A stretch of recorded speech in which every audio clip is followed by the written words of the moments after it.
Ideally, of course, what's needed is a bill to be placed before Parliament, which lays this out, which is voted on and which is passed into law, but we're not there yet. Before that time comes, what we need to do is to spread awareness of our ideas in the Parliament. We need to educate members of Parliament, and we need to create enthusiasm for the idea. And one of the ways that we're doing this at present is to take advantage of a parliamentary device, which is called an early day motion, or an EDM.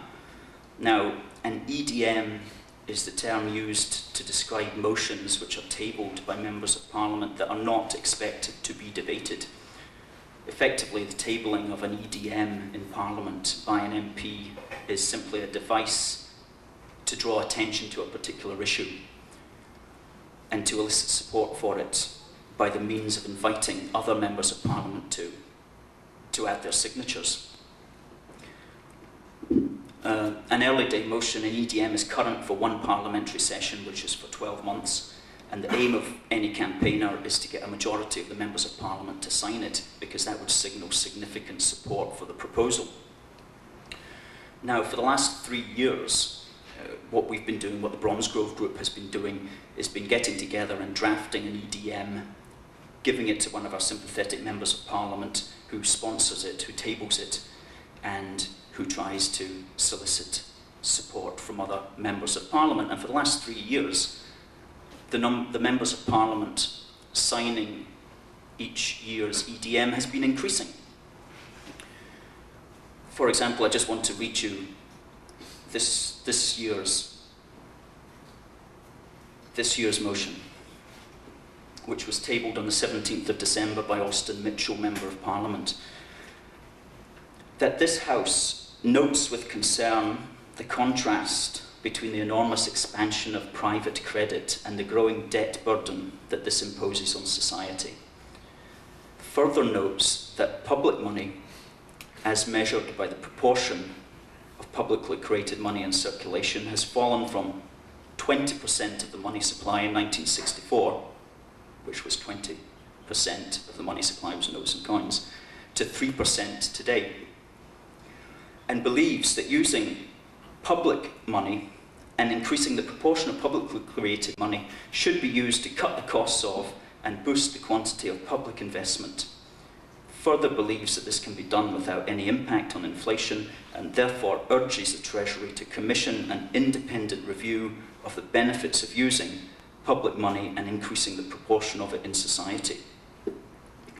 So there is a precise money reform message circulating from the Bromsgrove Group in Parliament and getting support of members of Parliament. Now, how many members of Parliament support this idea? Well, there's 660 members of Parliament, and at the moment we have 33 members of Parliament who are prepared to put their name to that and are prepared to stand by the Bromsgrove Group and what we're saying, which works out at exactly 5% of the members of Parliament. Now, that's not much, but it's 5% more than we had 3 years ago. And in 3 years' time, we'll be over 10%. But that's really not the way to look at it. What's going to happen is that when this catches on, which it will within the next 10 years, it's going to spread very, very quickly. And we do have to admire these MPs who have stuck their necks out and committed their names to these money reform motions, because generally speaking, most politicians can't be expected to stick out their necks and advocate a policy if they feel there's not enough significant mainstream backing for it, say among the journalists, among the economists, among the academics. So the 5%ers in Parliament who have actually stood by that money reform motion are really to be congratulated. I'd suggest to you that we're in a position, certainly in the United Kingdom, where we're on the cusp of a breakthrough, but most politicians are not yet generally willing to step forward until they feel there's more support for this. And that support is going to have to come in the academic community, in the economic community, but I do see it coming. I mean, we've got 1 or 2 ideas in the Bromsgrove Group to promote publicly created debt-free money within the academic community. what we're hoping to do is to put together a syllabus on monetary science, which we don't believe exists at the moment anywhere in any university, anywhere in Britain. We're going to try to put that together, try to get that circulating among the economists and so on, and just generally create a trend to promote these ideas. What do we say when people say that's inflationary? Well, what we initially did was, this is our canned response in our January 2004 issue, publicly created money and inflation, and I think there's some copies of this January 2004 issue at the back. There's several things really that we should point out, but first what we say is we have to establish the essential principle. We're not going to get diverted into arguing about the inflation thing. We're simply going to be saying that the essential principle which needs to be established is that the government can issue a security, which is in effect an IOU written by the government to the banks.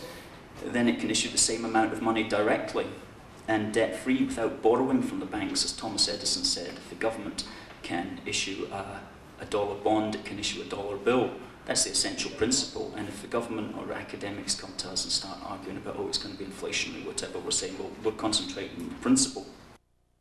And further, as monetary reformers, currency stability is at the heart of our agenda. So how dare anybody say to us, oh, you're trying to debase the currency with this idea? Not at all.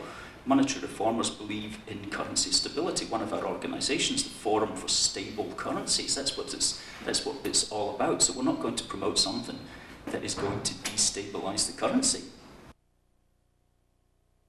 Furthermore, what can lead to inflation is societal breakdown. And you're going to get societal breakdown if you don't have publicly created money, if you don't have the sewers and the bus services and the railways and the hospitals running on time. You're going to get societal breakdown, which is going to lead to inflation. So our publicly created money alternative is in fact going to be anti-inflationary. And at the end of the day, it's not who creates the money, it's not whether the government or the banks create the money, it's about how much is created, which can lead to inflation. And of course, we're saying that the amount of money created is going to have to be a measured amount. We're not going to flood society, or else you would debase the currency. And there's no incentive. What we're saying to the government, there's no incentive, for a government to spend, to create too much money. Because if a government created too much money, it would overspend, it would cause inflation. So there's no incentive for any government which has this tool of publicly created money to actually to overspend. There's no incentive. If a government minister suggests that possibility, then he's condemning his own government out of his own mouth, because he's suggesting that his own government, if given this tool, would be incapable of running the economy properly. So we don't put ourselves on the defensive, and it's the apologists for the status quo that we should be putting on the defensive.